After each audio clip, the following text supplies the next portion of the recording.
प्रिय भावकों, जय श्री कृष्ण। आज मैं आपको ये बताने जा रहा हूँ कि सिर और माथा आदमी का कैसा होता है तो उसका क्या फल मिलता है, इसके बारे में जानकारी दे रहा हूँ। देखिए, ये सामने जो मस्तिष्क है, इसको माथा भी कहते हैं, ये थोड़ा समतल हो, उठा हुआ नहीं हो, यानी समतल हो, बिल्कुल बराबर हो, तो ये ऐसे व्यक्ति विचारवान नहीं होते हैं और कार्य को बिना सोचे समझे करते हैं, यानी विचार नहीं करते, कार्य को एकदम शुरू कर देते हैं। अब देखिए, जिनका ये मस्तिष्क थोड़ा सा बाहर उठा हुआ होता है, वे व्यक्ति संतुलित विचार वाले, सामान्य बुद्धि वाले, दूसरों के विचार से प्रभावित होने वाले होते हैं और सीमित कार्य करने वाले बुद्धि वाले होते हैं, सीमित बुद्धि वाले। जिनका ये मस्तिष्क थोड़ा सा और उठा हुआ होता है, वे व्यक्ति कैसे होते हैं उनके बारे में बता रहा हूँ। ये व्यक्ति जो अधिक उठा हुआ माथा वाले होते हैं, सिर वाले होते हैं, तो ऐसे व्यक्ति मेधावी, मतलब बुद्धिमान और विद्वान और भाग्यवान होते हैं ऐसे व्यक्ति। अब देखिए, जिन व्यक्तियों का माथा भौं के ऊपर थोड़ा उठा हुआ हो और इधर थोड़ा नीचा हो, ऐसे व्यक्ति जो समतल हो ऊपर, तो संत होते हैं और आध्यात्मिक शक्ति वाले होते हैं, निस्वार्थी होते हैं, विद्वान और महात्मा होते हैं, लोकोपकारी होते हैं, यानी जनता का कल्याण करने की इच्छा उनके मन में हमेशा बनी रहती है। जिनके सिर के ऊपर या भौं के ऊपर थोड़ा माथा ऊंचा हो और बाकी ऊपर समतल हो, तो ऐसे व्यक्तियों के बारे में बताया।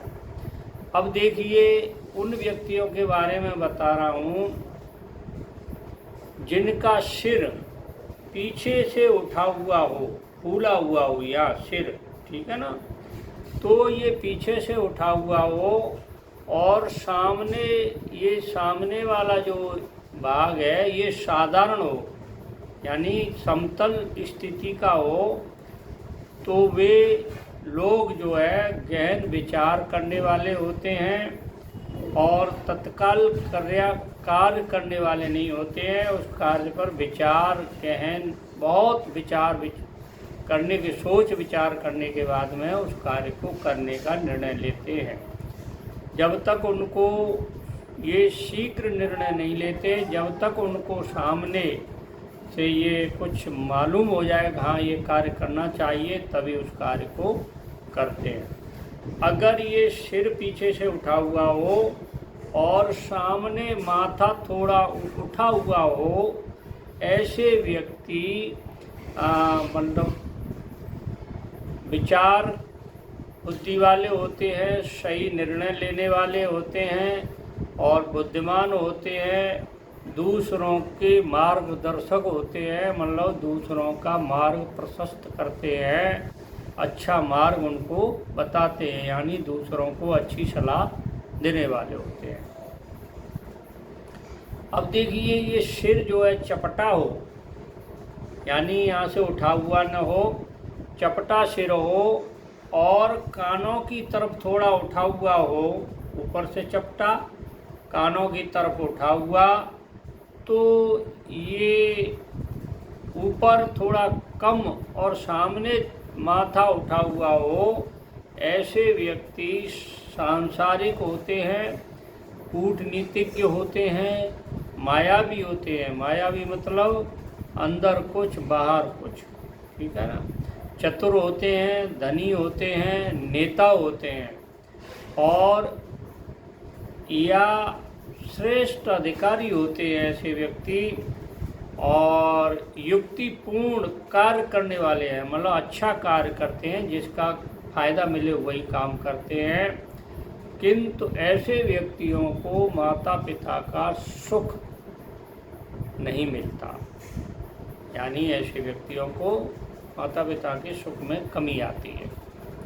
अब देखिए, अस्वाभाविक सिर, यानी बहुत बड़ा सिर हो जाए यहाँ से लेकर यहाँ तक, तो ऐसे व्यक्तियों के बारे में शास्त्रों में बताया है कि वे अकर्मण्य होते हैं, यानी काम नहीं करते। अकर्मण्य का मतलब काम करने से जी चुराते हैं। और जिनका सिर बहुत छोटा हो, बिल्कुल छोटा हो, तो ऐसे व्यक्ति शास्त्रों में लिखा है मूर्खता का परिचायक होते हैं, बुद्धिहीनता का द्योतक होते हैं, यानी उनकी बुद्धि इतनी अच्छी पवित्र नहीं होती या समझदार नहीं होते हैं। ये मैंने सिर के बारे में आपको बताया। जिनके सिर कैसे हैं, तो आप स्वयं देख करके, मेरे एपिसोड को देख करके आप पता कर लेंगे कौन कैसा है। अगर ये बात मेरी आपको अच्छी लगी हो तो मेरे चैनल को सब्सक्राइब करें, लाइक करें, शेयर करें। देखिए, आप सब्सक्राइब करते रहेंगे, लाइक करते रहेंगे, तो मुझे भी अच्छी जानकारी देने में आपको थोड़ा गर्व महसूस होगा और प्रेरित होऊंगा और अच्छी जानकारी दी जाए। जय श्री कृष्ण।